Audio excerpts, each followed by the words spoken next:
evening, everyone. Thank you all so much for joining us for this very special regular session of the Durham County Board of Commissioners meeting, Monday, May 13th at 7 p.m. I will get us started with the public charge. The Board of Commissioners asks its members and citizens to conduct themselves in a respectful, courteous manner, both with the board and fellow citizens. At any time, should any member of the board or any citizen fail to observe this public charge, the chair will ask the offending person to leave the meeting until that individual regains personal control. Should decorum fail to be restored, the chair will recess the meeting until such time that a genuine commitment to the public charge is observed. As we convene for the Durham County Commissioners meeting, it is crucial to recognize the painful truth of our history, that we stand on the stolen ancestral lands of the Catawba, Eno, Occaneechi, Shakori, and Tuscarora peoples, whose deep connection to this land predates our arrival. We acknowledge with humility the unjust displacement and violence that occurred, leading to the dispossession of Indigenous peoples from their homelands. Their resilience in the face of such adversity is a testament to their strength and spirit. May we humbly honor the ancestors and elders of these nations, both past and present, by committing ourselves to fostering understanding, healing, and justice for all who inhabit this land. Let us walk forward together with open hearts, acknowledging the past and embracing a future guided by compassion, respect, and unity. As a courtesy to others, please turn off all cell phones during this meeting. And I'll pass it to Vice Chair Burns for a quick comment. Thank you, Madam Chair. As many of you have noticed in the media, in the past week, we've had just short of a dozen shootings in Durham. Many have ended in fatality. I know that the community is looking to us to do some things, and I just wanted to acknowledge the fact that, you know, on the 3 years that I've been here, this board has been steadfast in their investment in juvenile crime prevention, in the Haiti Justice Reborn movement, and investing in young boys and girls of color, and I'm thankful for that. And I did also want to put out there that while we do acknowledge and give hopes and prayers, what I am most proud of is that this board works towards plans and policies. So please be thoughtful with us as we move forward to work with other bodies of government so that not only do we have a ceasefire globally, we can have a ceasefire here in Durham. I respectfully request that you all join me in a moment of silence for those lives that have been lost.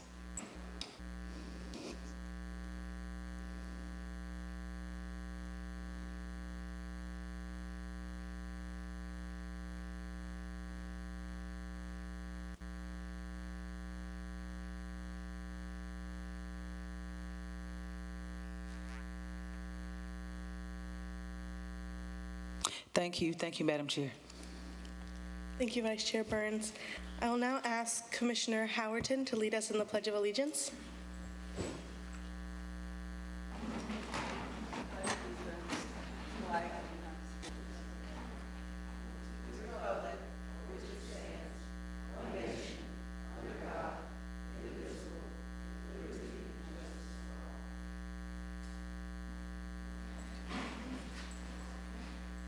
Thank you, Commissioner Howerton. Are there any adjustments to the agenda anyone would like to make? Hearing none, we'll move us to announcements with Clerk Wallace. Good evening, everyone. I will read the announcements published in tonight's agenda. Durham County residents are invited to make comments on the Durham County Manager's fiscal year 24-25 recommended budget presented during tonight's meeting by accessing the county's 24-25 Citizen Budget Survey. There is a link for that survey. You can also participate in the budget public hearing during the Board of County Commissioners regular session scheduled for Tuesday, May 28th. For more information, you can contact the clerk to the board's office at 919-560-0025.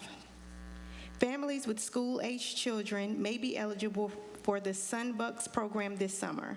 Sunbucks are a debit-like card with $120 for each student that qualifies for free reduced meals and attends a school that participates in the USDA school lunch program. Students that attend a participating school and already received EBT, Medicaid, or are in foster care are automatically enrolled. Families that filled out a free reduced lunch form for the 23-24 school year and qualified to receive free reduced lunch will also receive a card. Those that attend a participating school that uses the community eligibility provision, all students eat lunch for free, and are not on SNAP or EBT, Medicaid, or foster care must fill out an application online or through a paper application at their school. Families can apply at the school BOCC website. There is a link, and the application opens in May, so it is open now. The Durham County Board of Elections and Durham County Library invite you to attend a voter ID session at the East Regional Library located at 211 Lick Creek Lane on Saturday, May 18th from 12 to 3 p.m. Come out and learn about the NC photo ID requirements in North Carolina and get a free voter photo ID card. For additional information, you can contact Phil Losey. There is an email address, or you can also visit the Durham County Library website. The 2024 North Carolina High School Athletic Association will hold its 2024 Men's and Women's State Championship at the Durham County Memorial Stadium on Friday, May 17th, beginning at 5 and also at 8 p.m. On Saturday, May 18th at 11 a.m. and 2 p.m. Tickets can be purchased at the gate. The stadium is located at 750 Stadium Drive. For additional information, there is a link. Did you miss the May 7th open house regarding a zoning map change for a 458-acre area, RTP South, located south of the hub, RTP, between North Carolina Highway 54, Davis Drive, Hobson Road, and South Miami Boulevard? The Durham City County Planning Department invites everyone to attend a virtual session on Tuesday, May 21st, from 6 to 7 p.m. The purpose of the zoning change is to encourage transit-oriented development, support future publicly funded multi-model projects, and promote equitable development using the Affordable Housing Density Bonus. Take the survey, find out more information, and also get the Zoom link at durhamnc.gov. The Durham County Veteran Services Department invites all residents and visitors to attend its annual Memorial Day Remembrance event on Monday, May 27th at 9 a.m. in front of the Administrative 1 building, which is 200 East Main Street. We will commemorate the National Day of Mourning with a ceremony honoring America's military service members who died while serving their country, including a roll call of the more than 350 known active duty service members from Durham County who died at war. The event is free, seating will be available, and light refreshments will be served. For additional information, you can contact the Veteran Services Department at 919-560-8387, or you can email them veteranservices@dconc.gov.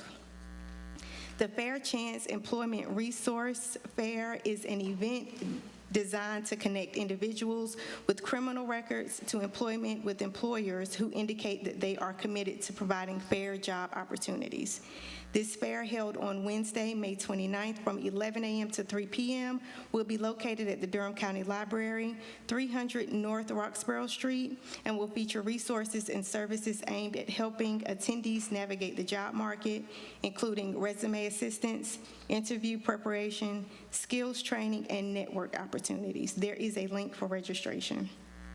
DECO will join over 40 other city, town, and county government employers at the first ever Local Government Career Expo on Saturday, June 8th from 1 to 4 p.m.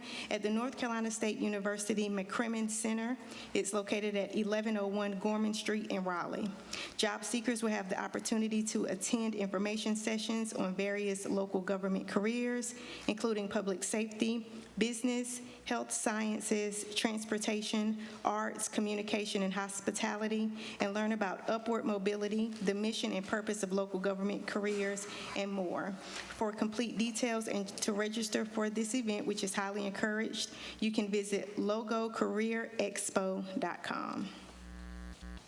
The latest edition of the Durham County Public Information Office, In Touch with Durham County show, features Durham County Sheriff Clarence F. Burkhead and Senior Pharmacist Executive Director Gina Upchurch. You can watch it on the YouTube channel, and there is a link for that as well. A reminder to Durham County residents that naloxone vending machines are located at the Durham County Human Services Building at 414 East Main Street. Regular business hours are Monday through Friday, 8 a.m. to 5 p.m. And one is also located at the Durham County Detention Center, located at 219 South Mangum Street. It is open 24 hours a day, 7 days a week. For more information on opioid, substance use, and addiction services, there is a link to visit. That concludes the announcements published in tonight's agenda. Thank you so much, Clerk Wallace. That brings us to if there are any announcements from the board. If you don't mind, I'll start with some. I just wanted to congratulate all of the graduates over the weekend. We had several graduations this weekend and last weekend, so congratulations to all the Duke, NC Central, but also local NC State, UNC students for graduating. Really great achievement, really glad to have such amazing talent growing here in Durham and across the Triangle.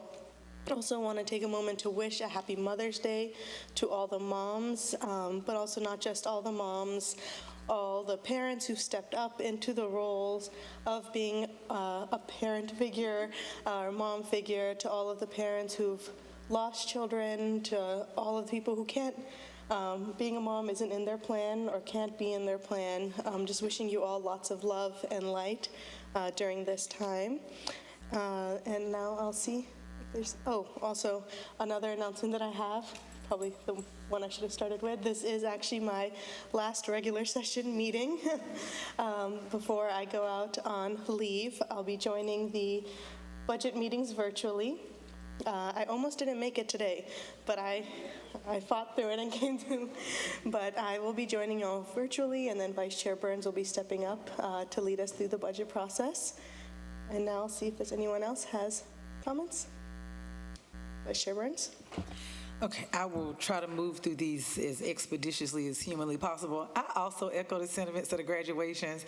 If I leave anybody out, please raise your hand and I will fix it at the next meeting. But I do, I'm especially proud of Nicodemus Montz, who was our management fellow, one of our newest employees, and he actually graduated with his Master's in Public Administration this weekend. So welcome aboard and congratulations, Nicodemus. So.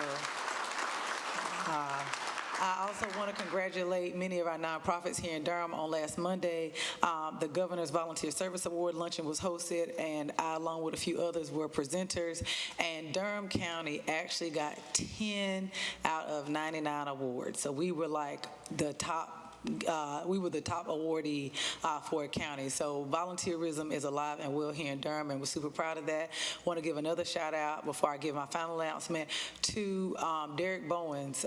We've been getting emails about how safe our elections are. If you all could just go to the Google and look up Durham County on CNN, they actually did a spotlight on all the really great work that Derek Bowens and his staff, along with the support of the county manager and all the other assistant county managers in developing what is going to be a very safe, efficient, more welcoming Board of Elections. I also want to give a shout out to Perry Mans. I remember Perry came to us. He said, this is going to be quick and dirty. That building looks absolutely beautiful. Thank you so much for ushering that in for us. And especially since it is election time, there is a primary, there's a runoff tomorrow. For some of y'all who don't know, if it's not your party, don't worry about it. It ain't for everybody to go to tomorrow. Also, last but not least, this Friday is the last day to actually apply for, and I want to make sure I get the title right, accounting camp at NCCU. A lot of you all found out this week that Parks and Rec's seats for the summer are full. Along with a lot of the shootings that we've seen, we know that idle hands are the devil's work, and we want to make sure that our kids really have a lot to do. Durham NCCU School of Business actually has 4 free camps. The first application deadline is this Friday, and that is for the Tisdale Accounting Camp. Again, that application is due this Friday. They have an entrepreneurship camp. They have a cybersecurity camp, and are you ready for this? A wealth management camp. Yes, that's what I want children to invest in. So when I'm old, my money is safe. So if you all have no young people, 10th, 12th, 9th, 10th, 11th, 12th grade, who are in high school, who do not have anything to do this summer, NCCU has some really great free camps, and those were the only announcements that I had. Commissioner Jacobs? Thank you, Madam Chair. I just wanted to clarify on one of our announcements related to the naloxone vending machines, which are available to the public thanks to our opioid settlement dollars. The one that is located in the detention center, just so the community knows, I believe that's in the lobby. Is that correct, Sheriff? So that means that you can just go into the lobby. You don't have to go through security. Is that correct? It's really for anybody to go in 24 hours a day, a safe place. You can go into the lobby. You don't have to be going into the detention center for any reason other than to go and get free naloxone there. Thank you. Thank you, Commissioner Jacobs. Okay, that concludes our announcements, and it brings us to our minutes for the April 29th, 2024 regular session minutes. Okay, moved by Commissioner Howerton, seconded by Commissioner Carter. All in favor, say aye. Aye. Any opposed? Okay, minutes are approved 5-0. And now it brings us to our ceremonial items. Beginning with our first proclamation that I'll be reading is the Emergency Medical Services Week. The Durham Board of County Commissioners Proclamation, Emergency Medical Services Week 2024. Whereas emergency medical services is a vital and essential public service in Durham County, and whereas the members of emergency medical services team are ready to provide life-saving care to those in need 24 hours a day, 7 days a week, and whereas access to quality emergency care dramatically improves the survival and recovery rate of those who experience sudden illness or injury, and whereas emergency medical services has grown to fill a gap by providing important out-of-hospital care, including preventative medicine and follow-up care through our community paramedics. And whereas the emergency medical services system consists of first responders, emergency medical technicians, advanced emergency medical technicians, paramedics, community paramedics, 911 telecommunicators, firefighters, police officers, educators, administrators, emergency nurses, pre-hospital nurses, emergency physicians, trained members of the public, and other out-of-hospital medical care providers. And whereas the members of emergency medical service teams, whether career or volunteer, engage in thousands of hours of specialized training and continuing education to enhance their patient care and life-saving skills. And whereas it is appropriate to recognize the value and the accomplishments of emergency medical services providers in the Durham County Emergency Medical Services System by designating Emergency Medical Services Week, now therefore I, Nida Alam, Chair, and on behalf of the Durham County Board of Commissioners, do hereby proclaim the week of May 19th through 25th, 2024 as Emergency Medical Services Week. In Durham County, we are also recognizing 2024 as the 50th anniversary of EMS Week and call upon all citizens to join with us in recognizing the vital and essential services provided by members of Durham County Emergency Medical Services system to care for our residents and visitors this 13th day of May 2024. Thank you so much. And we have Mr. Lockhart here joining us, Director of our Emergency Medical Systems. Thank you, Commissioner Lau. Members of the board, Madam Manager, we're delighted to be here tonight to accept this proclamation. Since my assuming the role of Director of the Office of Emergency Services, the EMS division has been in the very capable hands of Gordon Smith, our interim chief paramedic, and Gordon has a few comments this evening.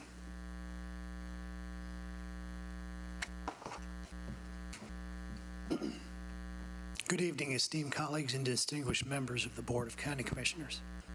On behalf of our entire department, I would like to thank you for the opportunity to speak with you about emergency medical services.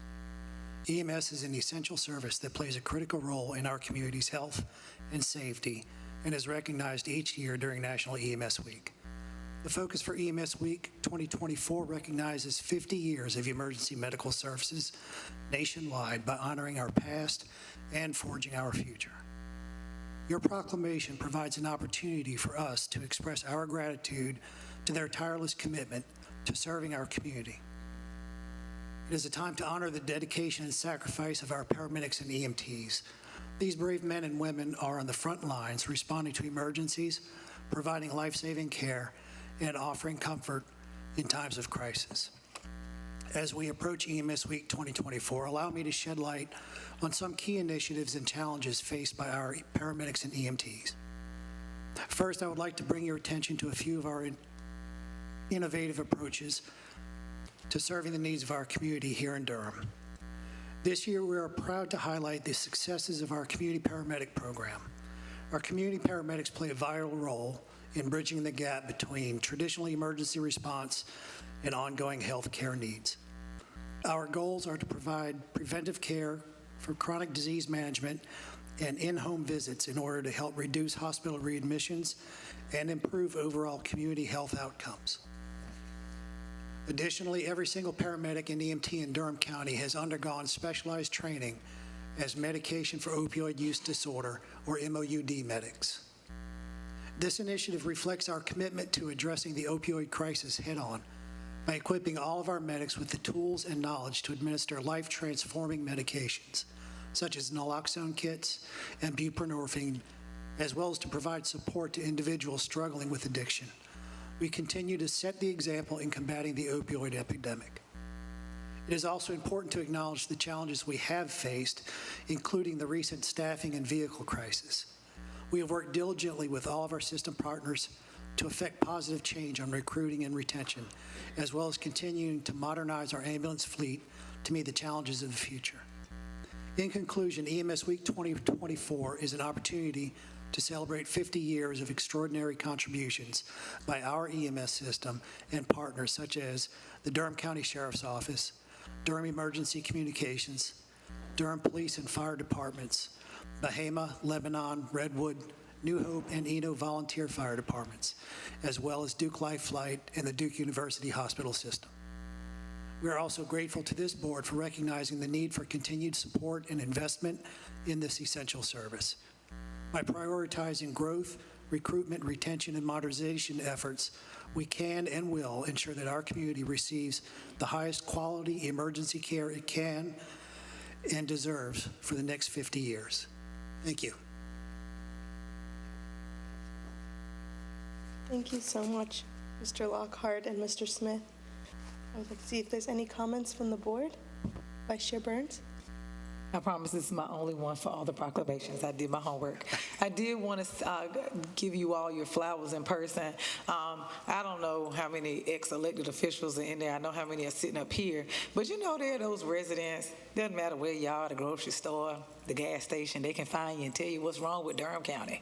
I got about 10 that can spot me like, where's Waldo? There's Commissioner Burns, I'm going to complain.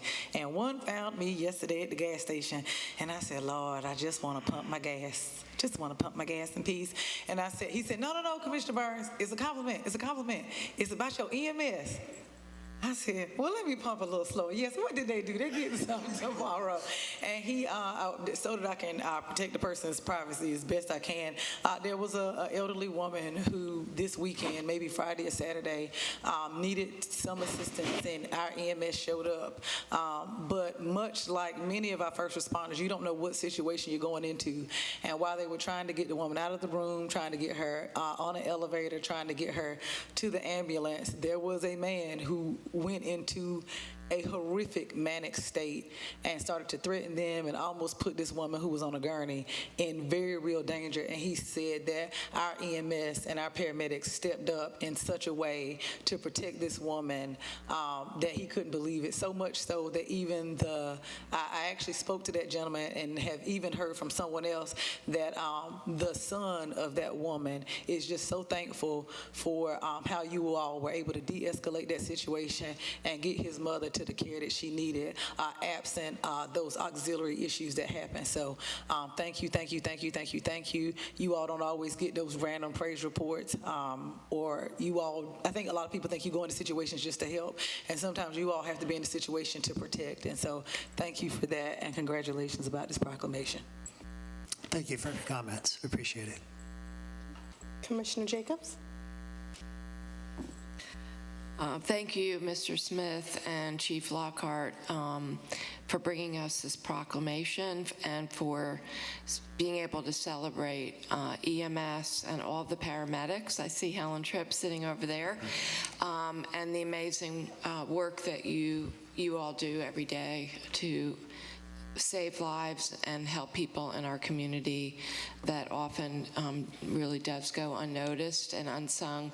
And I appreciate you lifting up the post-overdose response team that is really groundbreaking and now offering induction in the field to people, which is amazing. And through grant funding, the fact that you all go out and successfully apply for and get significant grant funding for these initiatives as well. So just thank you. We really appreciate you and your staff. Thank you. Commissioner Carter? I just quickly want to add my gratitude and really want to honor you for your dedication to being on the front line of medicine and saving lives and serving our community with such compassion. And as you highlighted, innovation, I do feel especially proud of our paramedicine program. I feel like that was relatively new when I started as commissioner about 8 years ago. And to see how it's grown and how far-reaching the services are is remarkable, and I'm very proud of that on behalf of our community. And I really want to thank you all for your leadership with EMS and every single one of our EMS employees. Just thank you so much for the devotion that you give to our residents. Thank you very much. Commissioner Hamilton? I guess I have to round it. I need to round it out with all the commissioners and just say thank you. You don't know how important the service is until you need it or somebody in your family needs it. So thank you. And your team and all the people that work with you, thank you for the service that you provide for Durham. Thank you. Thank you, ma'am. We appreciate everyone's comments.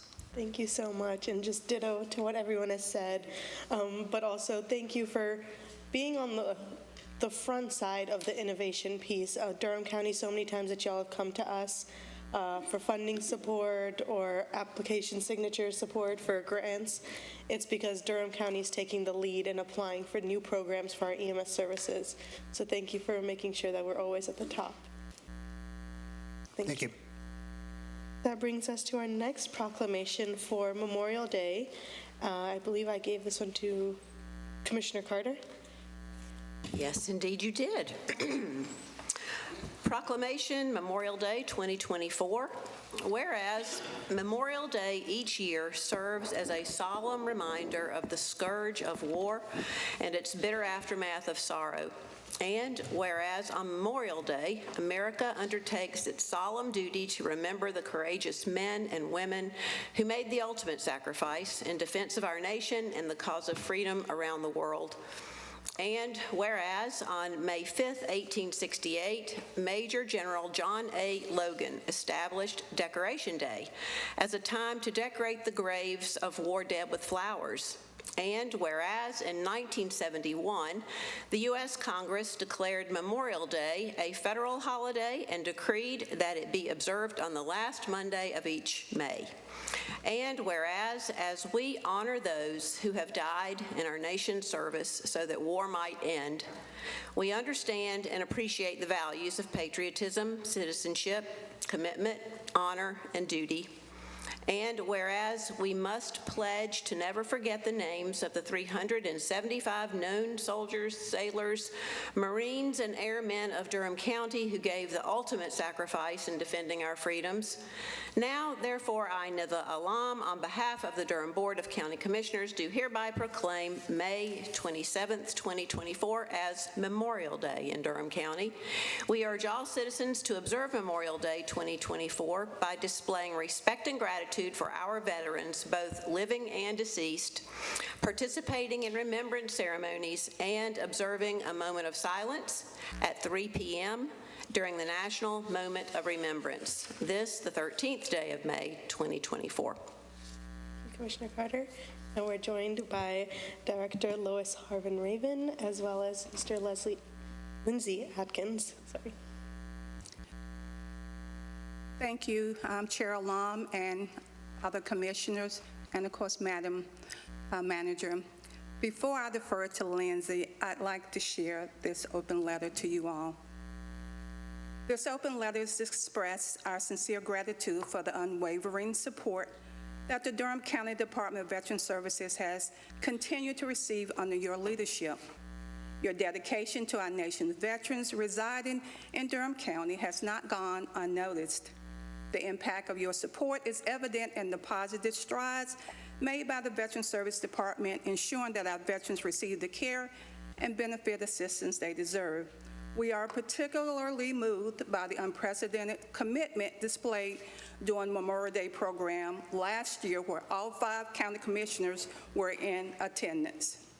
Your presence not only honored the sacrifices of our veterans, but also exemplified a profound unity in ensuring their recognition. It is heartening to witness a governing body that actively champions the well-being of those who have served our nation. Your consistent advocacy for veterans reflect a deep understanding of the challenges they face and a genuine commitment to making Durham County a positive and supportive, nurturing community for them. As a resident, as a director of Durham County Veteran Services, but more important, as a 10-year Vietnam-era veteran, I am deeply appreciative of your efforts on behalf of our nation's veterans who call the County of Durham home, and those across the nation. Our entire staff, Lindsay Atkins, Jonathan Crooms, Shauna Fuller, Helene Juarez Roos, our incoming VSO, Kwame Hester, and Kathy Reed, our senior admin. I wanted to take a moment to convey our thanks. Your leadership has undoubtedly made a positive impact on the lives of our veterans, and I am grateful for the stride we continue to make together in supporting those who have selflessly served our country.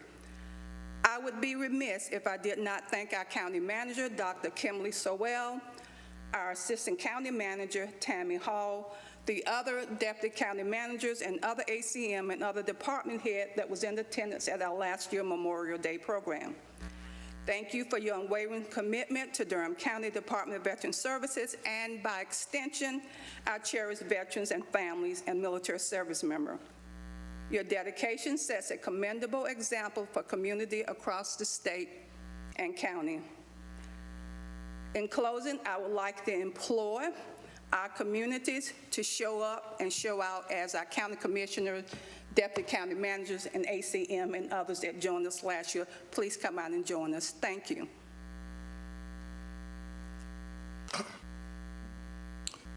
And I'll be brief. I just really want to say again, thank you to each of you and all of you for your continued support of Veteran Services.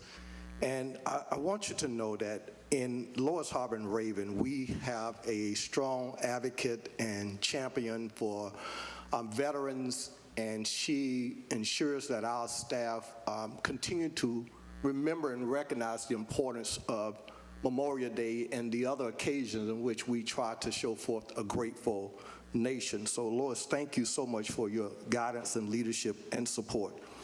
And I just really want to just give just a little perspective. And when we think of Memorial Day, it really is a day for the nation to heal. And we love having a holiday and discounts at the shopping malls, but it's a day for the nation to heal and be reminded of the awesome, ultimate sacrifice that took place. Memorial Day, Decoration Day that began after the Civil War. One of the stories I read was a small town in Mississippi where the women would go out to the graves, and the graves of the Union soldiers were unkept.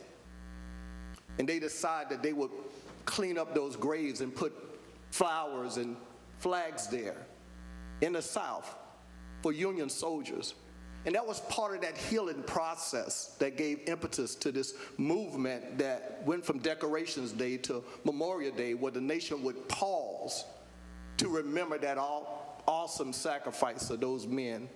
And when we walk into this wonderful complex, this admin building, Admin 1, we pass our war memorial here in Durham. And too many citizens of Durham don't realize that we have that war memorial out there. And it's that one time of the year that we try to just slow the nation down for an hour or a couple of hours to say, let us remember, and intentionally call the names of those individuals from Durham County who did not come back home. And so thank you for affording us this opportunity. We'll look forward to it. And again, we appreciate you. Thank you, Director Lois Harvin-Rubin and Mr. Atkins. I want to see if we have comments from our board. Commissioner Howerton. Thank you, Madam Chair. I want to just to go back a little bit to Lois. Lois, you know, we've been here together for a long time, and when we talk about you and your commitment, it's just overwhelming. You know, when I first started, it was just you. It was just you. And you were trying to do so much for the veterans. You finally got one person? Now, how many staff members you have? It's 7 of us, thanks to you all. 7.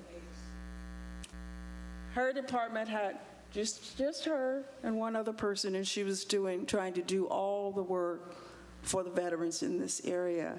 Now she has a department, and she does get the work done. So I just wanted to say thank you to you and your team for all that you do and your commitment and your heart. You know, this is, you know, we talk about the hard work. Sometimes it's heart, H-E-A-R-T work. And that's what you do and all of your team. So thank you. Commissioner Carter. I'm just going to say, well said, Brenda. I agree with everything that you said. Thank you all. Thank you. You are, you're fearsome in your advocacy for veterans. Fearsome. Thank you for that. Thank you all for that support. It allows us to be here. Thank you. Thank you all so much again. Oh, Commissioner Jacobs. Ditto to what everyone has said. Thank you for your eloquence, both of you. And I just want to follow up by reminding everyone that everyone can join Lindsay and Lois and everyone right outside our building, right at 9 o'clock on Memorial Day. We'll be celebrating on May 27th, right, at 9 a.m. In front of this building, in front of the memorial. Is that correct, Lindsay? That is correct, and we will have a tent, a shelter out front, so just in case of inclement weather, we will certainly have everybody shielded from. Okay, great. So rain or shine? Rain or shine. Great to know. Thank you. And everyone can, if you choose, participate if you would like, or if not, but it's a beautiful ceremony. Thank you. Thank you, Commissioner Jacobs. That brings us to our next proclamation for Mental Health Awareness Month. Commissioner Howerton will be reading this one. Thank you, Madam Chair. Durham Board of County Commissioners Proclamation Mental Health Awareness Month 2024. Whereas the mental health of every citizen is essential to the emotional and economic prosperity of our families, communities, and businesses in the Durham County community, and mental health is a key component of every individual's overall physical health and emotional well-being. And whereas mental illness affects people of all ages, races, ethnicity, and social economic backgrounds, symptoms of mental illness are not only common, but they are always treatable, and early and effective intervention can save lives and change the trajectories of people experiencing symptoms of mental illnesses. And whereas feelings of personal shame and fears of social stigmas and discrimination prevent many living with symptoms of mental illnesses from seeking help, and whereas stigma leads to family discord, job discrimination, and social rejection, and greater public awareness about mental illnesses can positively transform attitudes about and towards people with mental illness, making it easier for our citizens to seek help. And whereas untreated, mental illness leads to higher rates of arrest, emergency department visits, hospitalization, and suicides. And whereas we strive to create connections in Durham County that will support mental wellness by increasing access to treatment, educating ourselves and our communities about mental wellness and mental illness, and supporting our citizens as they seek to improve their mental health. And whereas we strive to improve public safety, reduce recidivism, and improve the quality of life for citizens experiencing symptoms of mental illness by increasing participation and effective treatment, by offering specialty courts, and to focus on stabilizing individuals and providing ongoing mental health treatment in the Durham County Detention Center. And now, therefore, I'm now alum chair, and on behalf of the Board of County Commissioners, do hereby proclaim the month of May as Mental Health Awareness Month in Durham County, and urge all citizens to join in recognizing the necessity of accessible and appropriate mental health services for all citizens. This, the 13th day of May, 2024, Durham County Commissioners. Thank you, Commissioner Howerton. And we're joined by Director Roshana Parker and Mark Strange, our Clinical Services Manager. Thank you and good evening. Thank you so much, Commissioners, and definitely thank you, Madam County Manager. We appreciate the opportunity to stand before you tonight to actually recognize mental health awareness. We appreciate all of the support that you give us to provide treatment services and support for individuals in the Durham community suffering from mental illness. We appreciate the support that we get for our programming in the Durham County Detention Center. Not only are we assessing individuals as they come into the detention center, but we also staff the therapeutic housing unit that is dedicated to giving that additional support to individuals who are suffering from mental illness.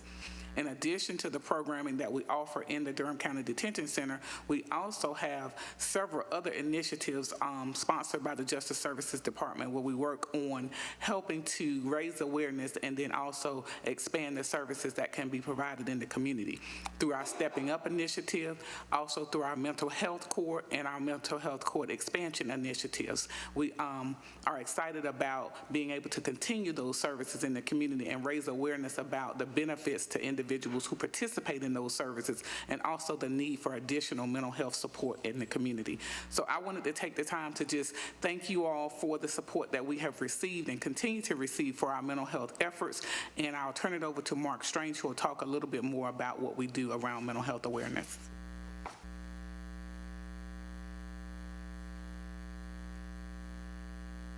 Good evening, and as Roshana said, thank you not only for the proclamation, but for the continued support that we receive from you guys. It makes a great deal of difference.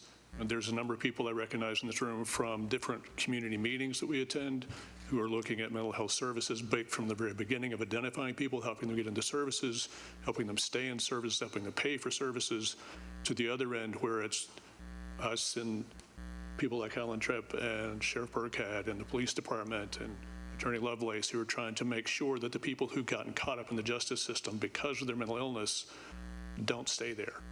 They get the help they need, they get the services they need, they're able to transition out and not come back into the justice system. That's our primary goal.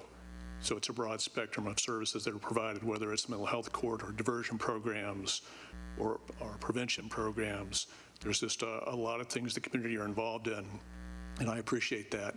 I think we also have to keep in mind, though, that still well over half of the people that wind up in the detention center get referred for mental health services. That's significantly higher than it used to be, and it's indicative of how far we have to go. So I appreciate the support. I appreciate all the different members of the community who help with this effort, and I look forward to making more progress as we go forward. Thank you, Director Parker and Mr. Strange. I'll bring you back to the board for comments. Commissioner Jacobs. Thank you, Roshana and Mark, for especially highlighting the role that Justice Services Department and the Justice Resource Center plays in this field, in this area of great need in our community. I saw Justice Hall back here. I know he's here for the next item, which is another really important part of our diversion system. And I wonder, you mentioned a number of things that we are doing locally that you are helping to lead the way on. And I was wondering if you could also share about the Forensic Act team that our board funded last year, which is another important gap that you brought to us that's really important. So yes, one of the things that we're working to pull together with Alliance Behavioral Healthcare is a forensic community support team. That team will serve a gap in services for individuals. One of the things we found with individuals that needed mental health services in the community was the wait time that it took to get into services. So what we did is we came to the board and you all approved additional funding for us to create a forensic community support team that could be accessible for quick assessments and then direct entry into services. So we're working with Carolina Outreach, Alliance Behavioral Health, and a few others to bring that to fruition. We're just in the contract stages now, but we are hopefully we'll be able to say we have that in place in the next few months. So we thank you for that support on that team as well. And thank you. I know it takes to get a program up and running, it takes a lot of work to make that happen. So thank you for that. And now we have Medicaid expansion. I see some of our DSS staff over here, and that hopefully will get more people connected to the care they need and deserve. But thank you so much for what you do. You're welcome. Thank you. And I just want to add and emphasize the comments you made around the jail. I know we've heard this from Sheriff Burkhead as well directly, that, unfortunately, this isn't just a phenomenon we see here in Durham, but that jails across the country have become the largest mental health care provider. And that's not what I know the sheriff wants and what we in the county want, but so having services like y'all are providing, having programs that you guys are creating helps us shift away from this. It helps us create a model that hopefully other counties across the country can follow suit in, so that we can make sure folks receive actual care that's long-term, that provides them with what they need to make sure they don't enter our justice system repeatedly. Thank you. Commissioner Carter? Well, I really appreciate everyone's comments and all of the work that you all do. And also, it just still is interesting to me that there is such a stigma against mental illness compared to physical illness, and why? You would think that in this day and time, as advanced as we think we all are, that we would know that mental illness is a real illness in the same way that physical illness is. I'm sorry there's a stigma, and I know that part of this proclamation of Mental Health Awareness Month is to try to diminish the stigma so that people will indeed seek care. Do you all feel that we're making progress with that aspect of mental illness, the reduction in the stigma among people? Are people resistant to seeking care, or is it more that they can't get connected to the care? I think it's a little of both, but I do think we have made some strides in reducing the stigma because we see the number of individuals who are more willing now to participate in services.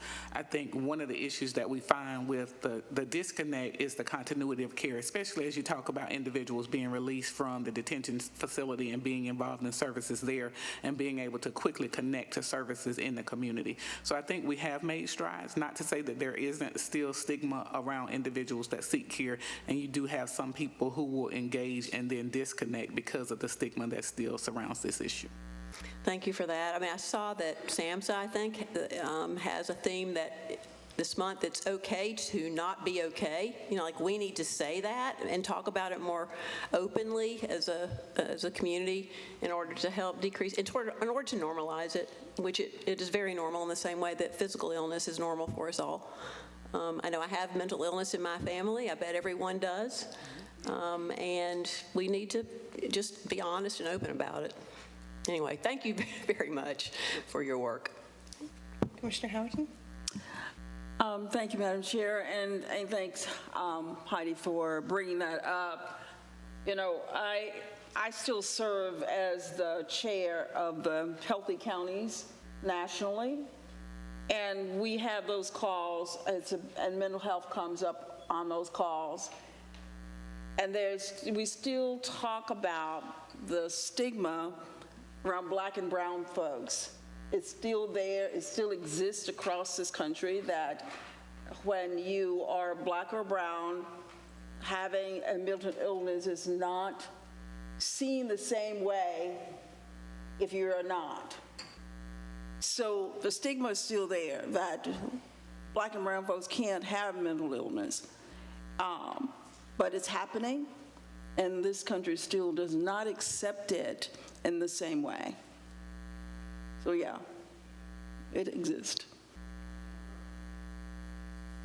Still a lot of work. Thank you. Thank you so much again, Director Parker and Mr. Strange. And I know this next one is also for y'all, but feel free to sit down while it's read.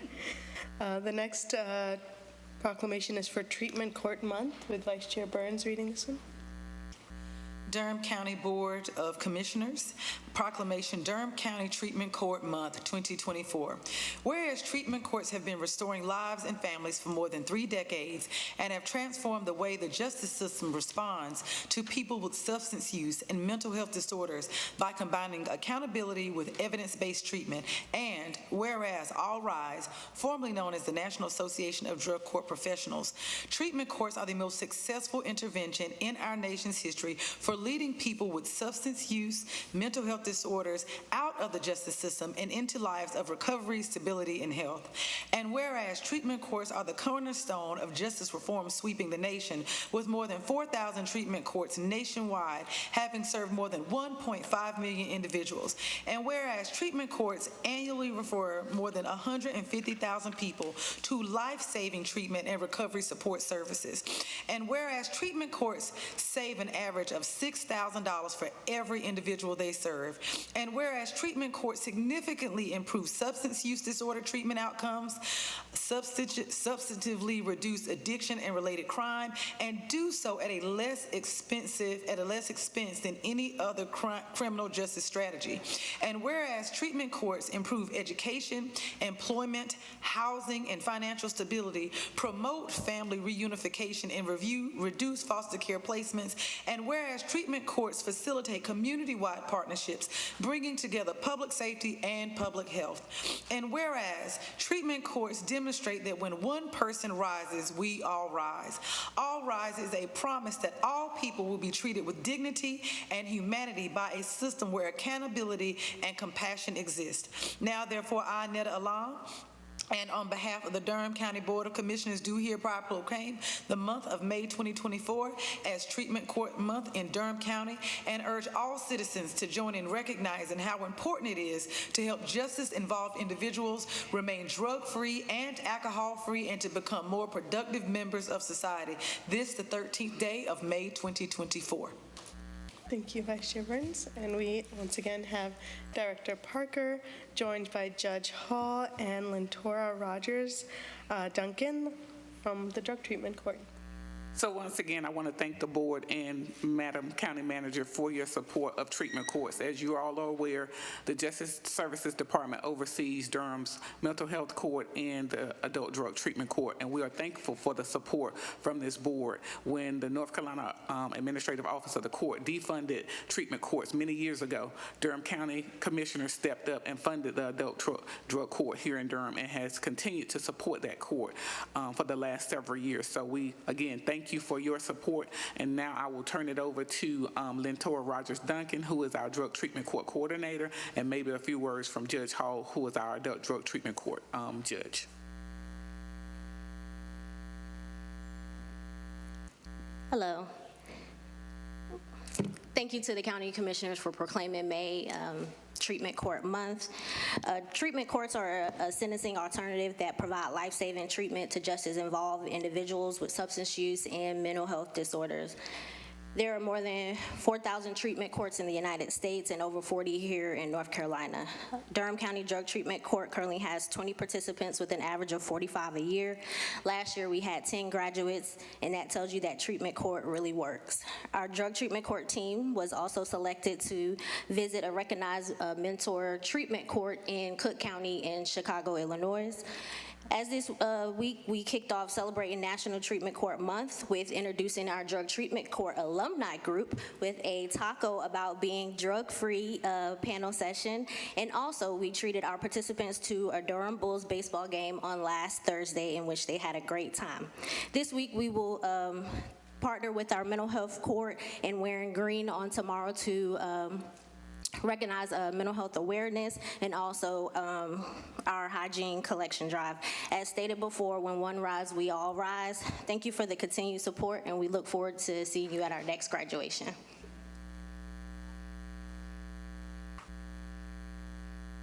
Good evening, council members. How are you? Thank you for the opportunity to speak tonight. As usual, I just want to thank you for supporting our drug court. We are a team. There are a bunch of our team members here. We've grown. Ms. Rogers Duncan has taken leadership and taken the program to places where it hadn't been before. We're always growing, always leading. I did want to reach out and let you know that last Friday we celebrated our 1,000th graduate. So we continue to make strides with your support, and we count on and hope on your continued support so that we can continue to grow. So thank you so much. Thank you so much. Commissioner Jacobs, Vice Chair Burns. I just want to thank you all. What a amazing celebration. 1,000 people, 1,000 lives saved in our community. And I'm sorry that I wasn't there on Friday. I was at my son's graduation from his education program. But I would say to everyone in the community, if you are ever feeling down, if you want to be inspired, go to a drug court or a mental health court graduation, and you will be inspired, and you will feel hope and joy in seeing what is happening in the lives of people in our community and their families. It's really beautiful. So thank you, Lentora, Roshana, and Judge Hall, for your support of the program. It will not happen unless we have judges like you who make this program happen. I was there recently at the graduation where one of your graduates gave you a basketball, which was really amazing to see. It is about the relationships and the teamwork, seeing everybody, so many different levels of people that are involved to make it all work. It takes everyone, and it's really beautiful. Thank you so much. Can I say that he didn't just give me a basketball? It was symbolic of the ball is now in his court. Yes, that's right. Yes, I'm not articulating it, but then that's something that you said to him all the time, and he was giving it back to you. Yes. And I think he also gave some other gifts to people too, as well. So that was also incredible, somebody who was giving back to everyone. Thank you. Thank you, Commissioner Jacobs. Vice Chair Burns. Okay, I promise you I'm an honest woman. I said I was only one, but I did want to take the time. Did anybody else pick up that when Commissioner Jacobs pointed out Judge Hall earlier, she said Justice Hall? So listen, I don't know what your future goals are, brother, but we don't have nobody on the Supreme Court that has graduated 1,000 people, nor do they care to do so. So I'm just saying it might be nice on the resume. But I did want to throw out, along with my colleagues, I think all of us have been, I think the last time Commissioner Carter and I were there, you can't sit through the proceedings because we do want people to be able to go through this process with dignity. But the graduations, just hats off to everybody, especially the coordinator also, because it's just not, this court proceeding. There's a speaker and there are gifts given out. I mean, I was there when a fishing pole was given out. Nothing symbolic. The man was just happy to be able to fish again, not like the basketball. But I have been so humbled and honored to sit in that courtroom and just watch y'all do God's work every day. We talk about, my colleague asked a question a second ago, like, how are we still penalizing mental health? How are we still penalizing drug use, right? It's physiological, and it's not like when I was a kid and there were all these messages out there, and people are really looking for a way to cope post-COVID, and I'm just thankful that we have folks in all areas of government who say, okay, how can we help people when it seems like it's gone too far? So I thank you, and any other way that we can help, by all means, please reach out. I love y'all, so thank you.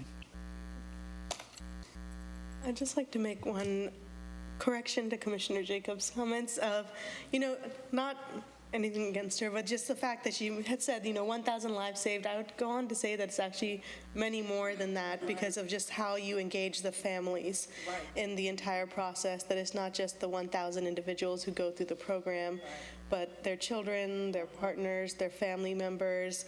I'm so glad to hear that you're able to take them to the Bulls game, because I know every time I've spoken to y'all, it's always been about how do we get the family more engaged in the process, especially the children, so that they can see their parents, their aunts, their uncles recover. They can see their aunts and uncles and parents just return to their normal. So really glad of all of the work that you all put your heart into to provide as much care for our residents that often go neglected. Thank you. Our final proclamation for tonight is National Foster Care Month.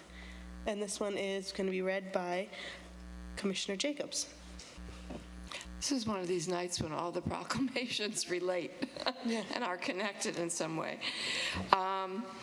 Durham Board of County Commissioners proclamation for National Foster Care Month 2024. Whereas the family serving as the primary source of love, identity, self-esteem, and support is the foundation of our communities and our state. And whereas over 390,000 children in foster care nationwide, because their own families are in crisis and unable to provide for their essential well-being, and whereas more than 10,042 children live in foster care and approximately 841 young adults ages 18 to 21 in extended foster care in North Carolina, because their own families are in crisis and unable to provide for their essential well-being. And whereas foster families who open their homes and hearts as a support to families and not as substitute for parents play a vital role in helping children and families to heal and reconnect and launching children into successful adulthood. And whereas in Durham County, there were 243 children and youth in foster care on April 30th, 2024, being provided with a safe, secure, and stable home, along with the compassion and nurture of a foster family, and 30 young adults, ages 18 to 21, in extended foster care. And whereas the needs of the foster care population result in a greater call for skilled foster families, community resources, and partnerships. And whereas the Durham County foster care system depends on the active support and involvement of the Durham community. And whereas the Durham County Department of Social Services is joined by numerous individuals, public and private organizations who work to increase public awareness of the needs of children in and leaving foster care. And whereas Foster Care Month is an opportunity to recognize the foster parents, kinship families, child welfare professionals, and advocates working to ensure children's safety, permanence, and well-being, and to spread awareness on behalf of children in foster care while engaging youth, building supports, strengthening opportunities, and whereas the Durham County Department of Social Services encourages residents to volunteer their time, energy, and talents on behalf of children and their biological families, kinship caregivers, and foster parents during this month and throughout the year.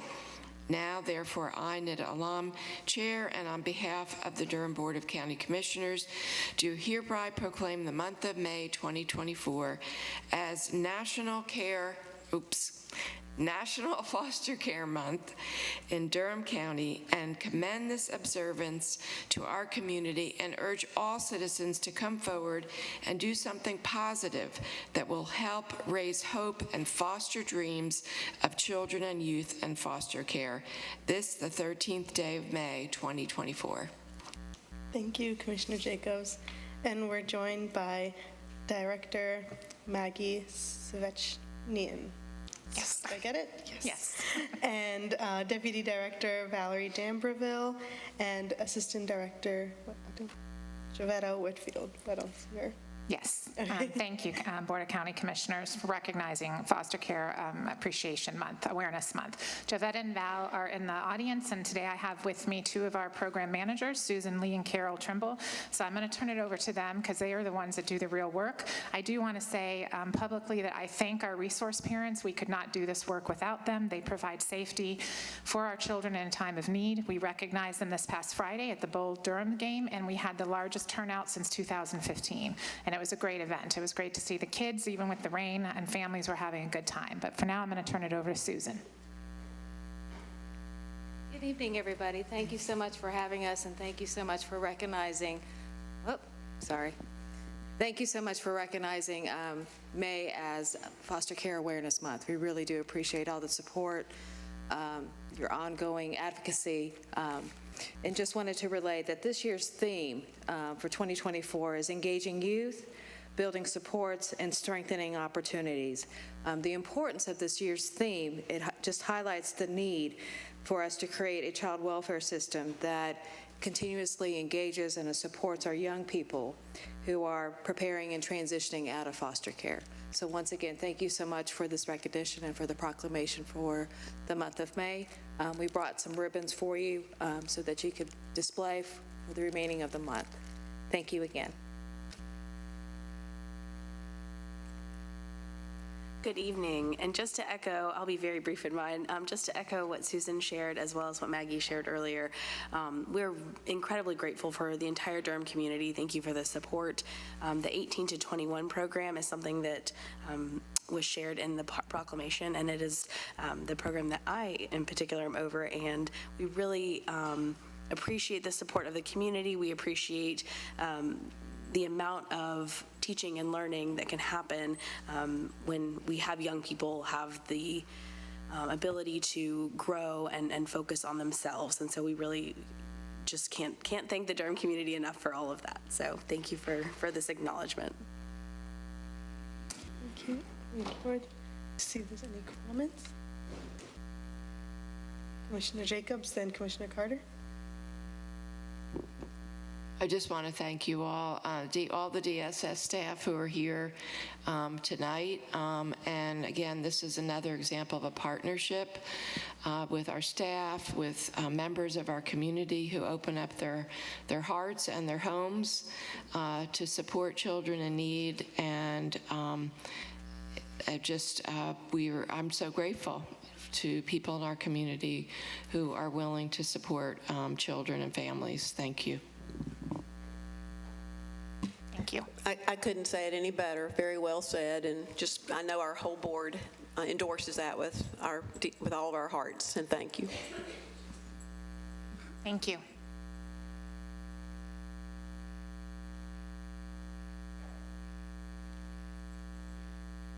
And now that concludes all of our proclamations and brings us to the big show of the manager's recommended budget presentation. No pressure.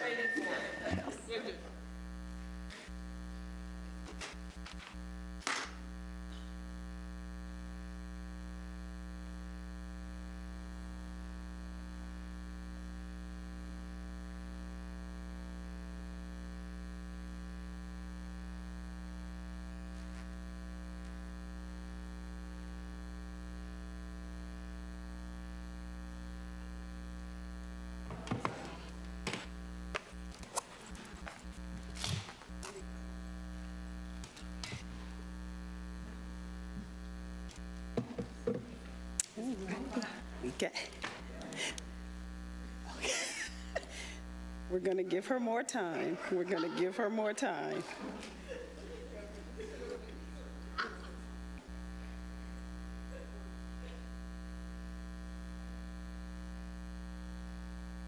Great. All in place. Well, great evening to everyone, and especially to our Honorable Board of Commissioners, to Chair Alum, Vice Chair Burns, Commissioner Jacobs, Howerton, and Carter. Thank you all so much for this opportunity. It is indeed an honor for me to present my recommended budget for fiscal year 24-25.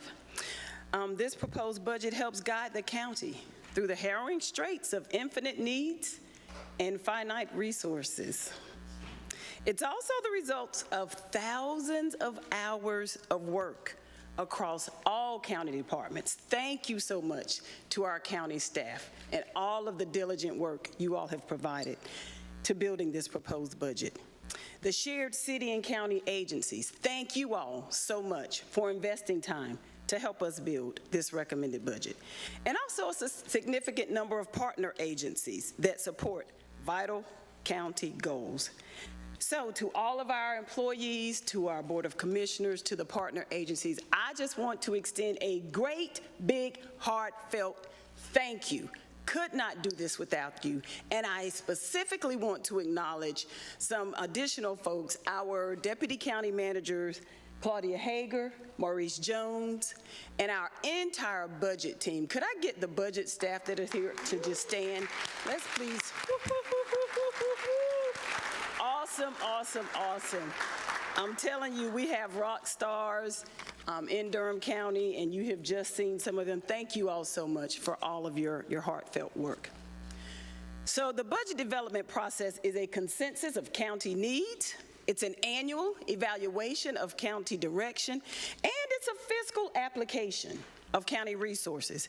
It's a series of considered decisions that culminate in comprehensive solutions, as reflected in this recommended budget.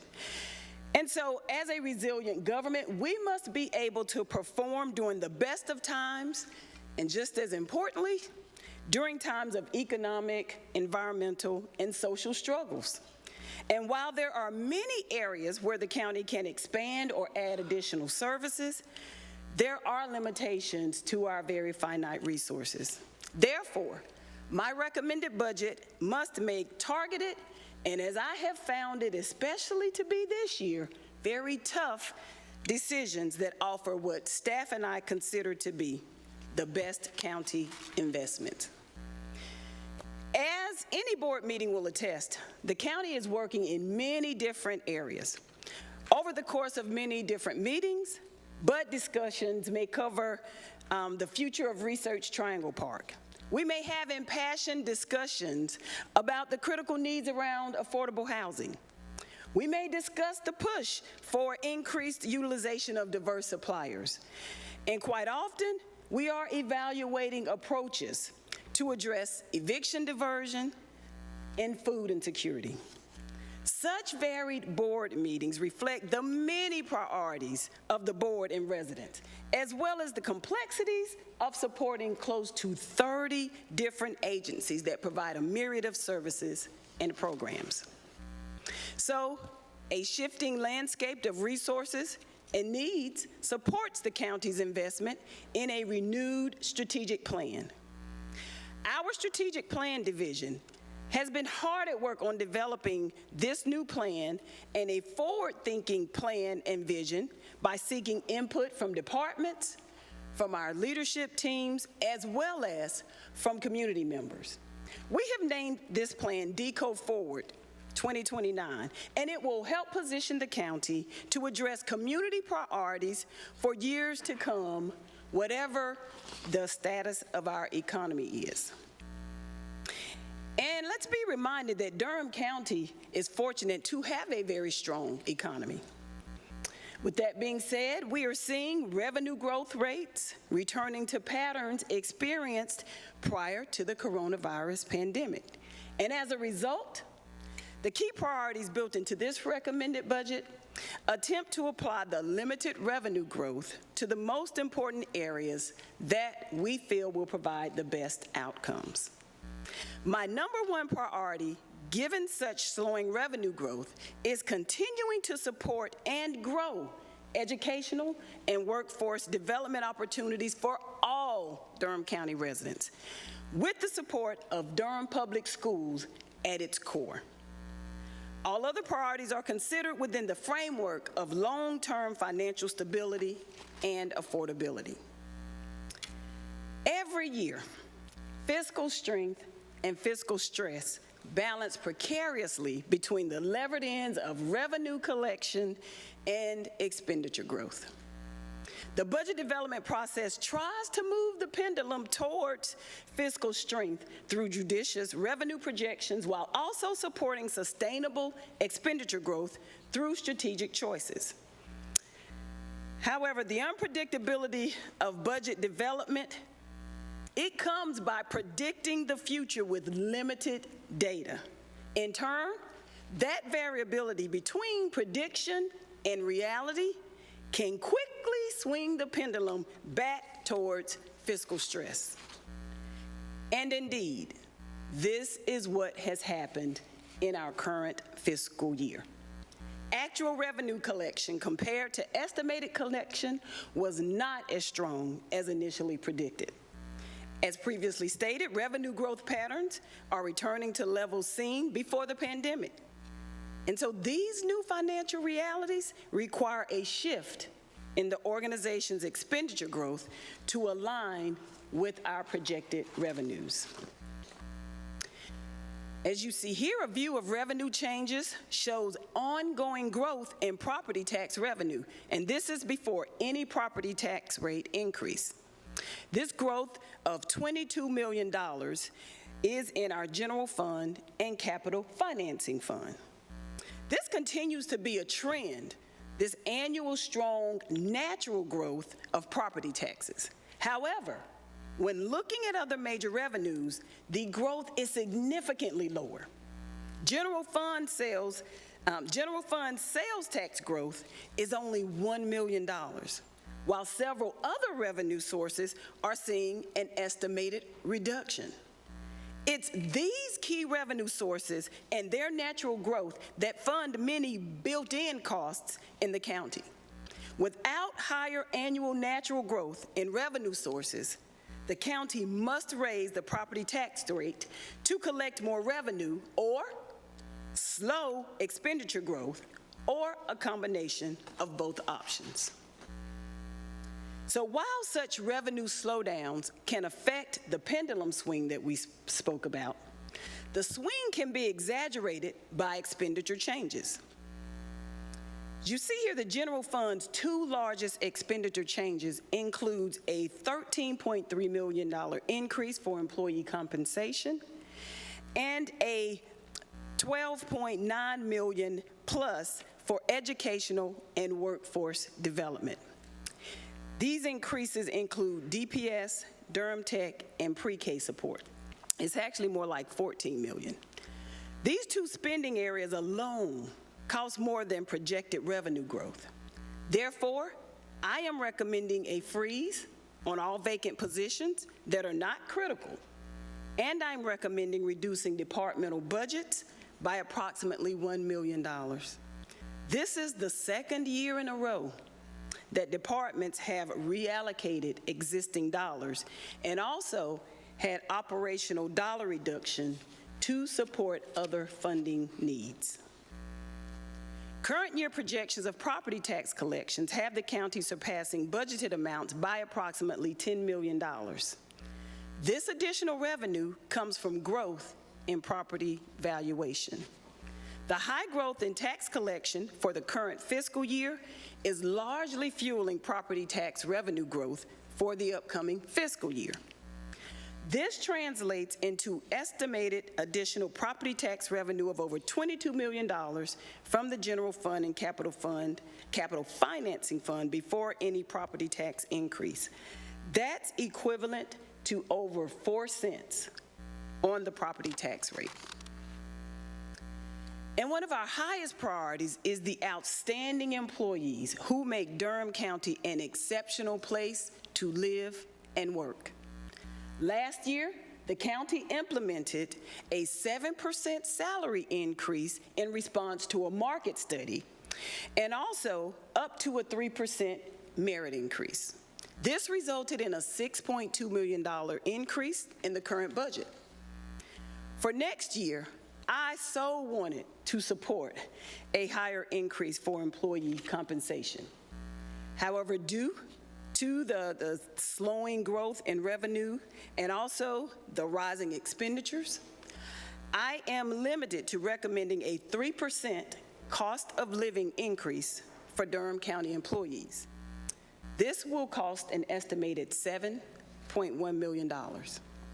Also, health insurance costs increased significantly, and the county is expecting benefits costs for the general fund to increase by over $3 million. So to offset some of these rising health costs, I am also recommending a dual premium plan for employees. I would like to also acknowledge that the impact on our residents, property tax rate increases really impact our residents. And so where possible, we always look to limit property tax rate increases. We do this by maximizing efficiencies and limiting expansion of services to areas that provide the highest return on investment for all residents. But when there is a confluence of slowing revenue growth, of higher service demands, and of higher costs, the options to fill the revenue gaps are limited. With these realities in mind, I am proposing a 3.25 cents general fund tax rate increase. This increase will add an additional $17 million in new revenue to support education needs, employee compensation and benefits, and a host of other service obligations. We budget property tax revenue in two areas. One to support general fund expenditures, and the other to support the Capital Financing Fund, which pays for capital projects as well as debt service. I would like to remind the board and residents that the property tax rate is the primary revenue source controllable by the board and is the only significant way to raise additional revenue in future years. Future tax rate increases may also be needed to support ongoing county goals, including our significant commitment to Durham Public Schools, capital planning, and other initiatives. Strong growth in property valuation continues across all special tax districts. Most districts are not requesting a tax rate increase. The Redwood Fire District is requesting a half-cent increase to support personnel costs and other pressures. And the Durham County Fire and Rescue District, covering the southern portion and RTP region, is able to provide services with a 1.5 cent property tax decrease for the upcoming fiscal year due to the strong property valuation growth. The value and the valuations of a strong and vibrant local economy cannot be overstated. So the total amount of budgeted sales tax revenue for fiscal year is $131 million. For perspective, this is the equivalent to almost 25 cents of property tax revenue. Sales tax revenue is our second largest revenue source, and it is entirely related to economic activity. Unprecedented actual collection growth since the pandemic provided a windfall of available revenue. However, unlike the previous 3 fiscal years, actual collections for the current year are trending lower than the growth we experienced in the past 3 years. This means actual sales tax collection will struggle to meet projected amounts. This trend not only impacts the current year, but limits the estimated revenue growth available for next fiscal year. The effect of slower sales tax growth can be seen in this chart. For each of the previous 3 years, sales tax revenue grew by over $11 million, with last year seeing close to $22 million. This was equivalent to just over 4 cents of property tax rate. That growth in revenue funded a whole host of county needs before adding any pressure to increase the property tax rate. However, for the upcoming fiscal year, sales tax growth is only estimated to bring in $3.3 million, less than 1 cent on the property tax rate. This is as clear an example as I can provide to show the slowing revenue growth that's constraining our ability to expand services as broadly as we would like to in the upcoming year. Here's another major county revenue source: Medicaid hold harmless. This revenue quickly grew to $12 million annually over the last several years, equivalent to over 2 cents on the property tax rate. But the current fiscal year has seen that revenue collection drop to $9.3 million, which is $3 million under budget. This loss increases pressures on property taxes, and in turn, it affects expenditure needs across the county. It is also essential to recognize some other revenue trends for the upcoming year. EMS patient fees are projected to increase by $1.4 million, while Register of Deeds fees decrease by $2 million due to higher interest rates, slower home buying, and limited housing inventory. In contrast with Register of Deed fees, an actual positive for the county is the increase in investment revenue, which is due to higher interest rates on our cash accounts.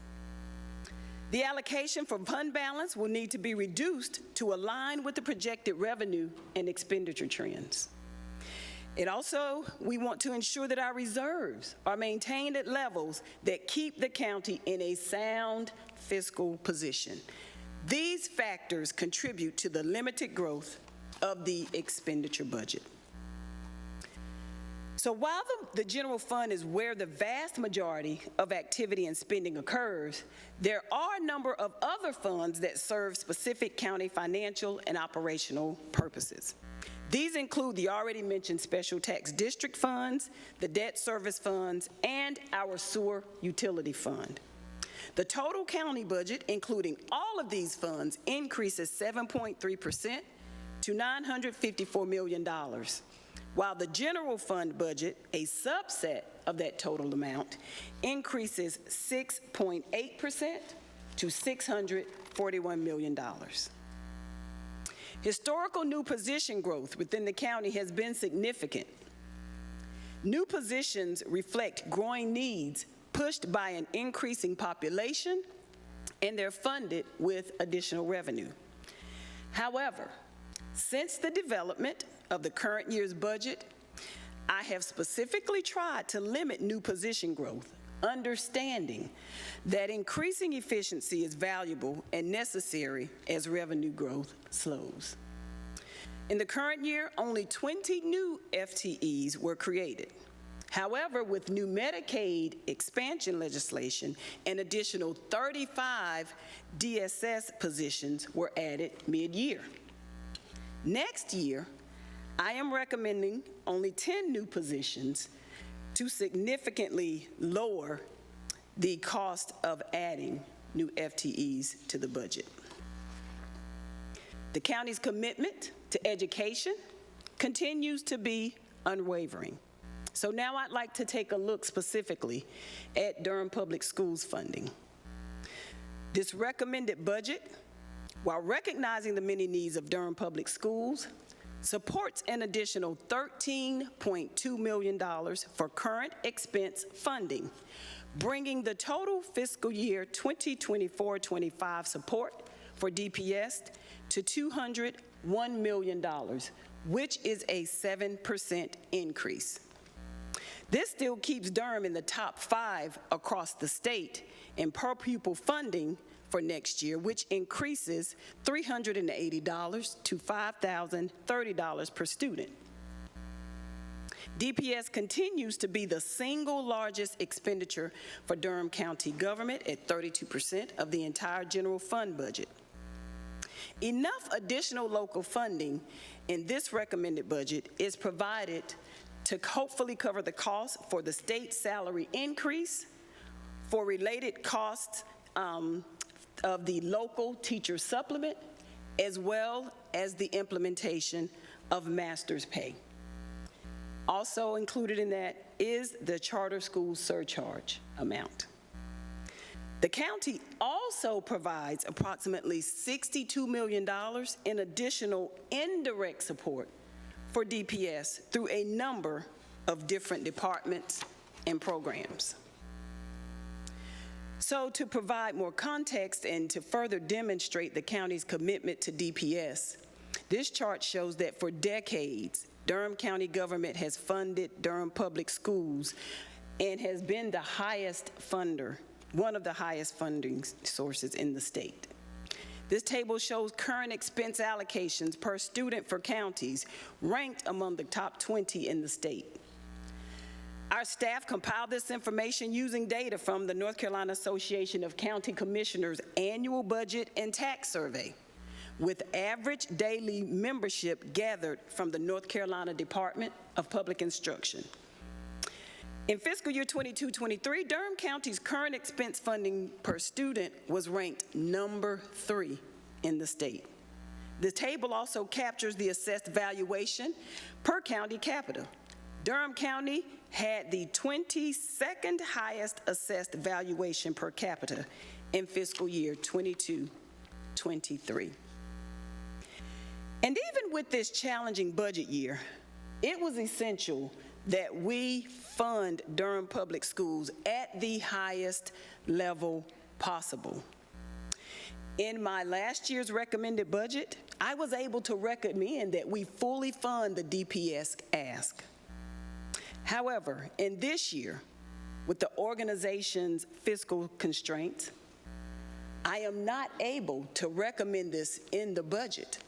However, I have suggested that we meet routinely with Durham Public Schools over the course of the next year so that together we can create a strategy and a plan to fully meet the needs and the asks of Durham Public Schools in the future. With this appropriation in this recommended budget, Durham Public Schools' annual county funding will have increased by almost $47 million over 4 years. And while we have made substantial progress with the funding that's been provided to Durham Public Schools, I'm aware that remaining funding gaps exist within the district. One of the areas of concerns is to fund the deferred maintenance, the repairs and renovations that are needed. However, I'm optimistic that if we can strategize together, we can develop a plan to meet all of these deferred maintenance costs as well as the other needs that DPS has. We aim to identify potential funds to address the most urgent needs that Durham Public Schools has before a potential 2026 bond referendum. Another integral part of Durham County's support for education and workforce training is funding for Durham Technical Community College. This educational institution provides a myriad of services, degrees, and opportunities that either continue education after high school and towards college or towards a high-paying, stable, and lifelong career. Total funding for DTCC increases a little over 1.8%. A total of $2.3 million of total county funding to DTCC is for Durham student scholarships supported by dedicated sales tax. Like Durham Public Schools, additional county funding is supporting salary increases and a small increase in capital support. Also like DPS, funding increases are limited in the recommended budget due to revenue constraints and additional funding needs. DTCC will continue to provide a pipeline of trained workers for technical jobs with continued funding of $500,000 for the Back to Work initiative and the Bulls initiative. As companies have chosen to locate in Durham, there have been discussions among various economic development groups, the county as well as DTCC, around providing them with the necessary workforce. These programs will help provide and enhance the skills of local residents so they can get and keep these jobs. More jobs filled by local workers means more dollars in the local community, which ultimately means more vibrant economy for all Durham residents. This budget also sees the county supporting an increase of over $965,000 for pre-K. This additional funding will add Durham pre-K seats at the new Murray-Massenburg Elementary School. The goal of our board has been to reach universal pre-K for all Durham County children. This will come at an estimated cost of $30 million annually to achieve universal pre-K. In total, the county is supporting education with over $220 million allocated between DPS, DTCC, and pre-K. So we have and we will continue to offer possibility and independence for all residents through our continued support of education. So let's now take a look at our community-focused areas. For community prosperity, I recommend adding 2 food and nutrition educators in cooperative extension in partnership with North Carolina State and North Carolina A&T State University. The program is implemented to reduce the incidences of preventable diet-related diseases and reduce nutrition insecurity in individuals with lower incomes. In Durham in 2023, more than 90% of youth and adults participating in this program identified as people of color, either Black, Hispanic, or other non-white groups.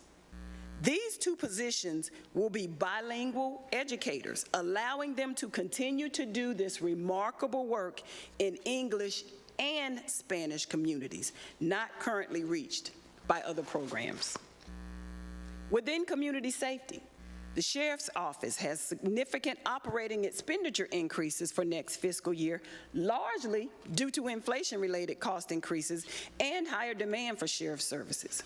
Some of the key areas requiring new funding are additional support for Microsoft-based services, adjusting their fuel budget to match current expenses.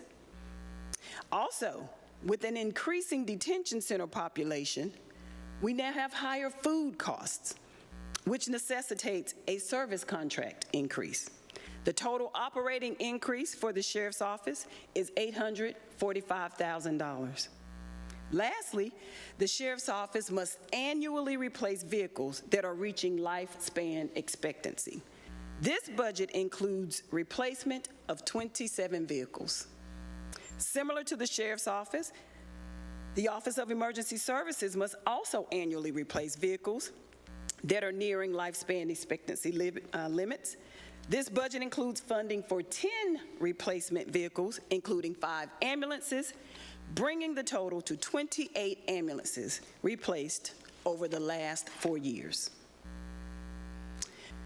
Also under community safety, the new 36-bed youth home is finally complete. This modern facility provides space to house county juveniles in their county of residence. Additional funding is included in this budget to continue the operational launch of the facility, of which 8 additional positions are in this recommended budget. These positions will support the expanded operations of the youth home, including implementation of the assessment center. One of those positions will be a diversion coordinator, working to promote a prevention and intervention model in Durham County to reduce juvenile crime through partnerships with schools, law enforcement, courts, and other community agencies. Now looking at community well-being. Supporting community well-being and in collaboration with the City of Durham, I am recommending $1.4 million for eviction diversion services.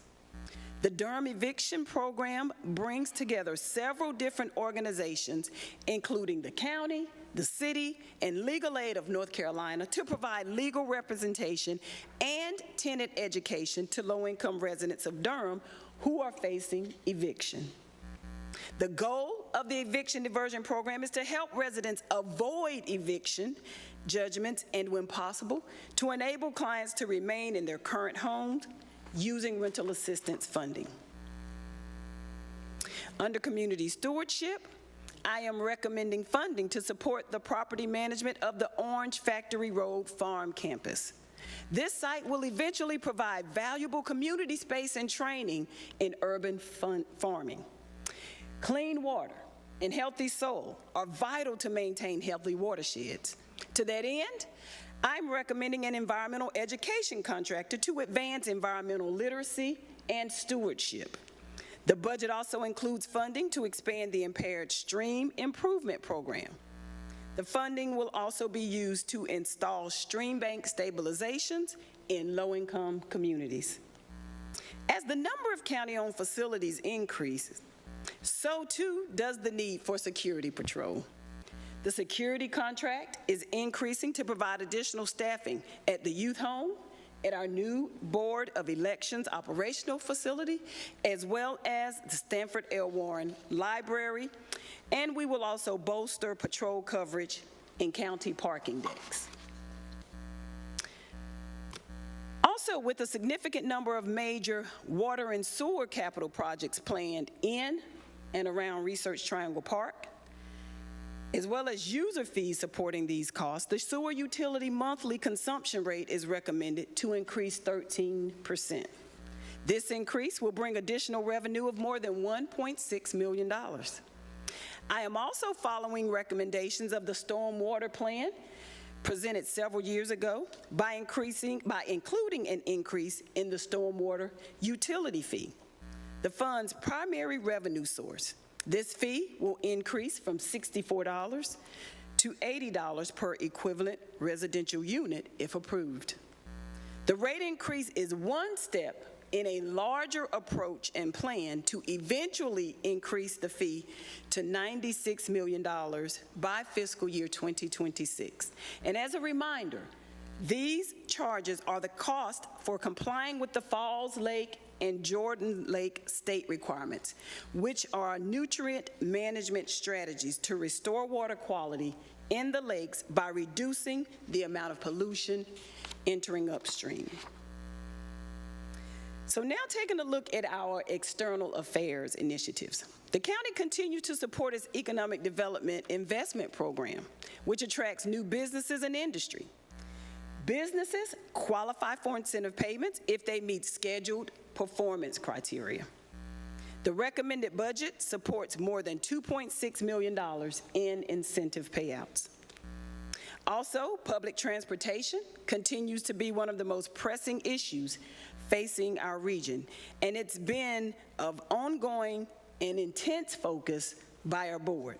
This budget includes more than $2.6 million of funding for the Durham County Transit Plan and Federal Railroad Administration that the county will use to explore the feasibility of changing county railroad crossings in East Durham. I want to emphasize this grant that we received does not require a county match. And since the pandemic, county vacancy rates have been higher than normal. So we're having to take a look at our benefits plan. Having vacant positions created more workload and stress for working county employees, but it also put a damper on the annual growth in county health insurance costs. That was until this current year. We've done a great job of filling vacant positions, and with the vacancy rate beginning to decline, insurance payouts have increased. Original estimates for next year's benefits cost growth were in the $6 million plus range for the general fund. That level of increase concerned me, especially given the limitations of revenue growth. With the goal of continuing to provide a highly competitive package of benefits for our employees, we sought options that would reduce the amount of funding needed to support county insurance costs. After several alternatives were explored, a tiered option health plan is the most prudent to implement. Employees will have a choice to make in which plan works best for their situations. I completely understand that for many years now, the county has fully covered the increased cost of employee benefits. And with our limited resources, again, hard choices must be made, including what we can offer as far as employee contributions to our benefits plans. So I have provided and shared a lot of information with you this evening. I don't expect for you to remember everything, so I would like to share some key dates for you to mark your calendar so that we can have some continued discussions about the proposed and recommended budget. On Tuesday, May 28th, the board will hold a public hearing where residents will have the opportunity to speak on the proposed budget.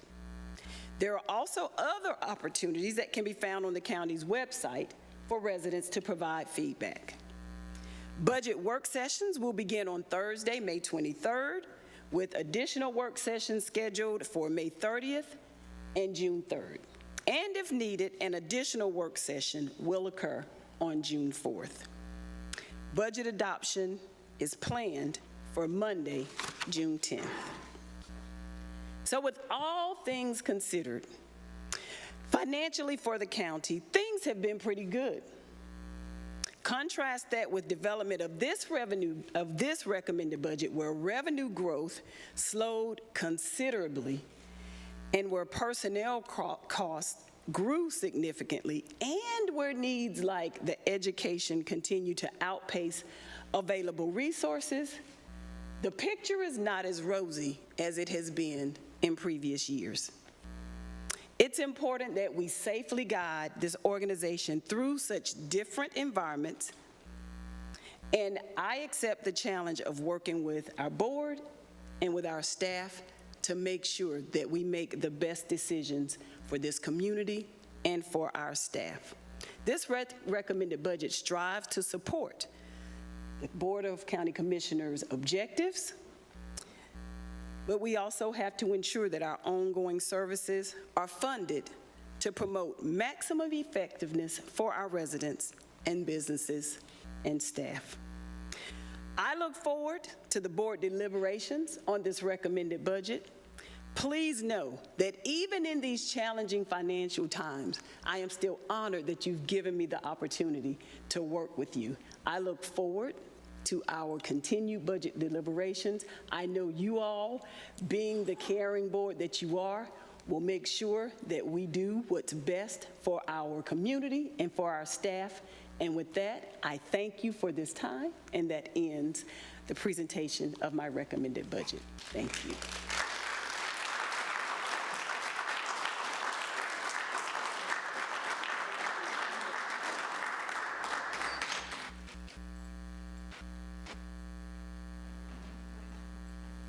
Wait a minute, hold on, how heavy?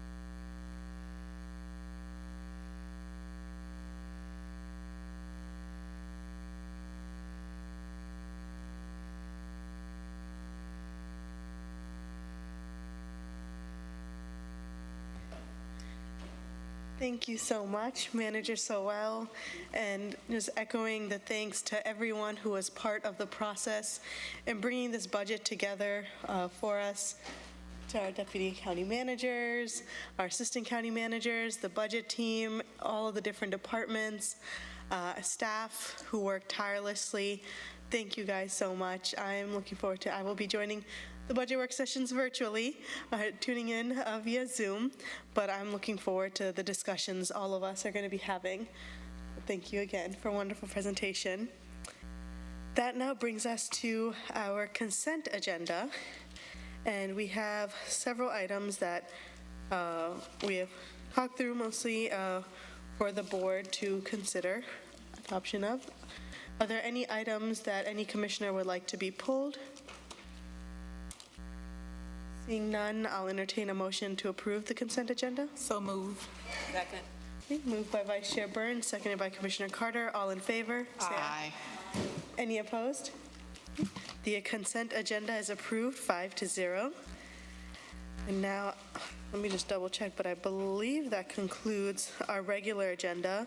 And now we will move into closed session. The board is requested to adjourn into closed session to discuss matters relating to the location or expansion of industries or other businesses in the area served by the public body, including agreement on a tentative list of economic development incentives that may be offered by the public body in negotiations pursuant to General Statute 143-318.11A4. Do I hear a motion to enter into closed session? Second. Okay. Moved by Commissioner Howerton, seconded by Vice Chair Burns. All in favor, say aye. Aye. Any opposed? Okay, we are in closed session for the reasons stated. Thank you, everyone, for joining us.